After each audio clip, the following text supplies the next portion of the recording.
I've had this sweater since my first trip to Peru in May of 2016. It's getting kind of old now. It's got holes all through it, and there are threads hanging off it. It's been through a lot. Been through a lot of ceremonies, a lot of cold nights, keeping me warm. And I got this sweater in May of 2016. My first time in Peru, but it was really my second trip to Peru that was the most profound for me. In my second trip to Peru, I did two really amazing things. First of all, well, three, I guess. First of all, I had my ayahuasca retreat, which I'll share with you in a minute. But the two other things I experienced were one, I went to Sacsayhuaman, the ancient temple in the mountains of Cusco, with a researcher who's written 22 books on the subject of ancient human history. And he and I walked around the site with a group of others and just nerded out on ancient human technology and how the stones in Peru are so massive, some of them up to 300 tons, and cut so weird shaped so that the blocks around them can click into them like jigsaw puzzle pieces. And for thousands of years, these blocks haven't moved. And they're from a rock quarry 45 kilometers away down the mountain. No idea how the ancient people put them there. We have no idea. There are doorways in this ancient temple that are like 12 feet high. They look like they're made for giants. They're huge doorways. No idea how they were created. And then the other thing I did was spent a day hiking Machu Picchu with a shaman. And the shaman told my group and I the story of Machu Picchu from the shamanic point of view rather than the conventional modern historical point of view, which was very different, let me tell you. The stories behind Machu Picchu, according to the shamans, are much different than our historians or archaeologists. But that's not what this video is about today. This video is about my ayahuasca retreat. And in my ayahuasca retreat, in my fifth ayahuasca ceremony, at this point, I'd made a relationship with the family who owned the retreat center. And I asked them if I could have enough ayahuasca so I never did ayahuasca ever again. So I would never have to do it again. And I've told the story before, and you might have heard it before, but I think what I'm going to share today is going to be a little different. So everyone else got about this much ayahuasca. I got about this much ayahuasca. Now, it doesn't matter how much ayahuasca you get. You can get this much ayahuasca and have a trip like this much ayahuasca, or you can get this much ayahuasca and have a trip like this much ayahuasca. It doesn't always matter. But it definitely mattered for me because I got about this much ayahuasca and it rocked my world. And there are a few things that happened in that experience. And one of them I shared a number of times. I'm going to share it here briefly just because I think it's important. And then I'll share the really profound thing that God told me in this ceremony. And when I say God, I'm not talking about the Christian God. I'm not talking about the Catholic God. I'm not talking about the Jewish God. I'm talking about the only God. There can be only one God. Now you can call it Christian or Jewish or Catholic or Hindu or Taoist or what, you can call it whatever God you want. I use the word God because that's what this being identified itself to me as. I am God. I mean, that was enough for me. It's not something that I can explain to somebody fully because it's like trying to explain the color blue to somebody that's been blind their whole life. Oh, my shirt, it's blue like the sky. Well, a blind person's never seen the sky before. They don't know what the sky looks like. And so unless you've had an experience like mine, you're not going to be able to understand it. And you don't have to understand it, hopefully. I'll share it in a way that is my perspective.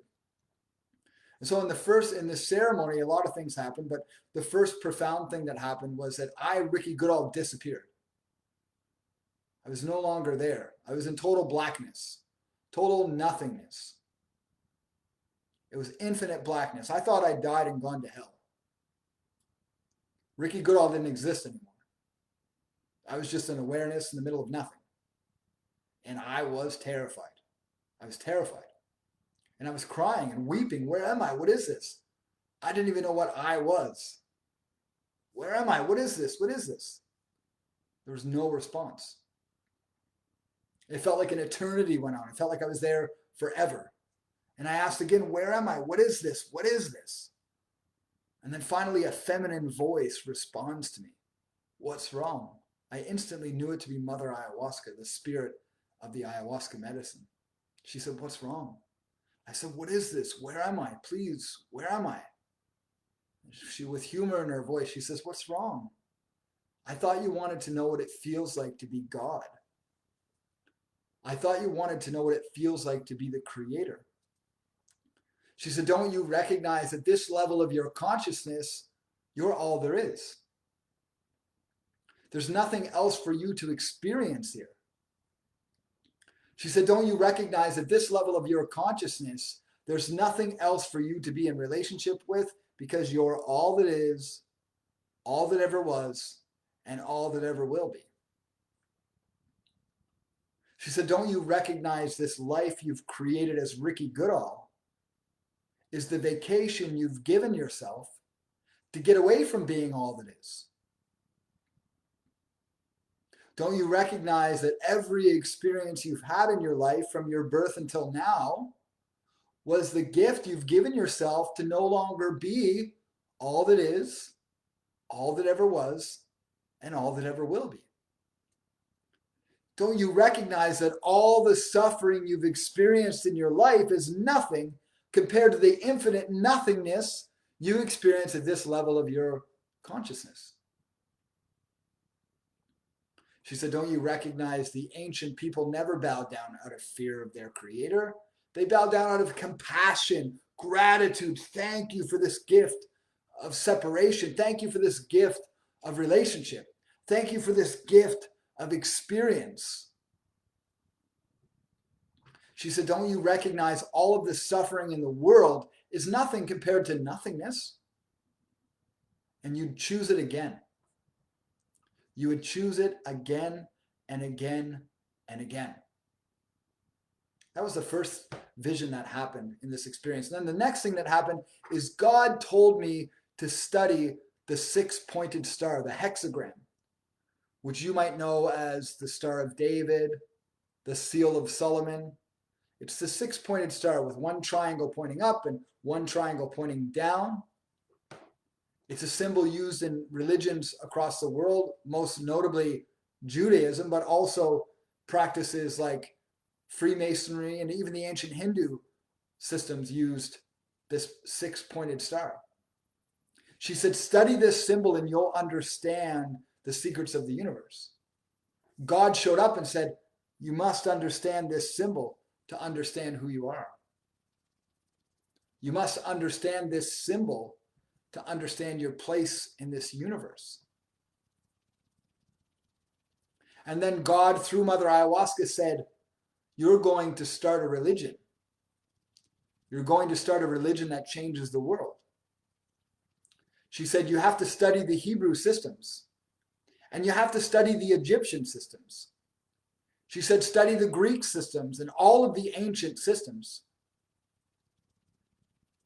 She said, you have to visit the ancient sites. You have to visit Machu Picchu. You have to visit Sacsayhuaman. You have to visit the pyramids of Giza. You have to visit El Castillo, Chichen Itza. You have to visit all of the ancient sites, because then you will remember your purpose. She said, there's a Hebrew prophecy and it's about you. She said, you have to accept your purpose. And then all of a sudden there were a king and a queen sitting in front of me and on big thrones. And my head started to screech. It hurt so much. And the king and queen at the same time said, it's okay. You're not ready to be here yet, but we just want to give you a message. You are our child. You are a prince. We are your king and your queen. We are your mother and your father, the above and the below, as the ancients referred to them. The masculine and feminine energy that creates our creator. They said, you are our prince. You are our child. You are divine. It's important for you to remember this. And so from that point forward, I started studying the six-pointed star, and I learned something very profound about what that symbol means. And you can see a couple of links in the description of this video that will tell you in detail what that symbol means and why it's so important for all of us to understand. You see, there was an ancient scientific system, not a spiritual system, an ancient scientific system that helped us understand how we and the divine are one. We and our Creator are one. Our Creator lives through us. Our God lives through us. We are all children of our Creator. We are all children of the divine. These characters, this avatar that I'm walking around it with, living as, it's not who I am, it's who I'm being. Who I am is the great I am. Who I am is all that is, all that ever was, and all that ever will be.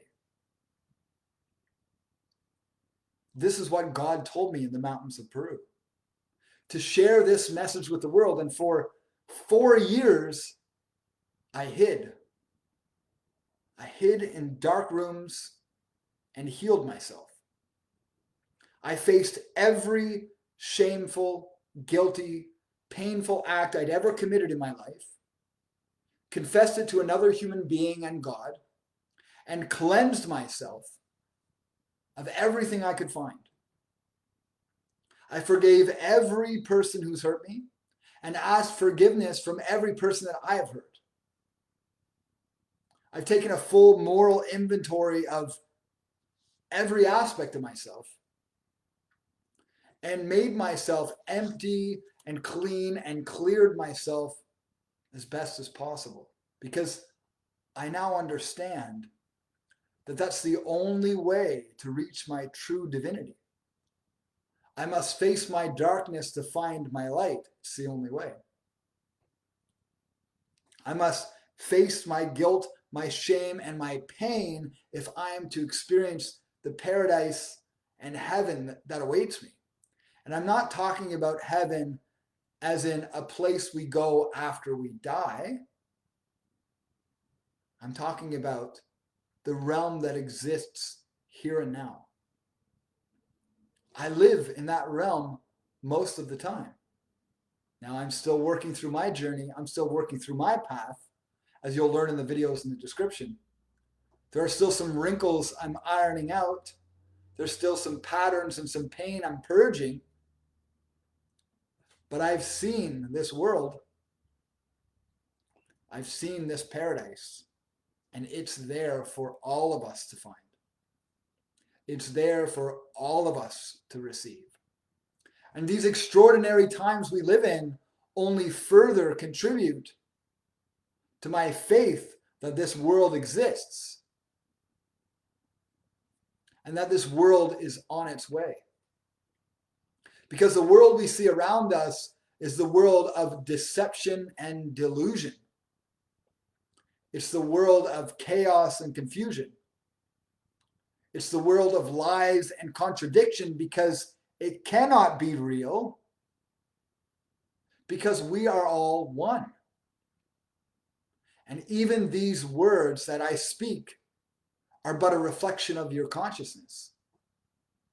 This is your dream, remember? This is your game. This is your play. This is your act. Or have you forgotten? Have you forgotten your divinity again? But that's okay. You'll remember. You will remember. In this moment, you remember. The mind has a mechanism of self-contradiction. It's like a sandcastle in the wind. If the wind blows long enough, the mind will just disintegrate and dissolve into nothingness. So we must keep building the sandcastle so that we can remember. And that's what I'm doing here. Reminding myself of my divinity. Reminding myself of my unity. Reminding myself that I am that I am. It's time for us to wake up. It's time for us to wake up.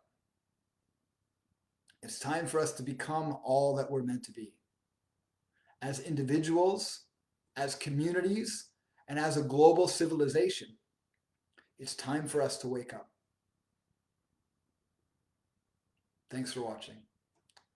If you'd like to go deeper, check out the videos in the description of this video, and they'll explain the concepts I've shared here in a way that anyone can understand.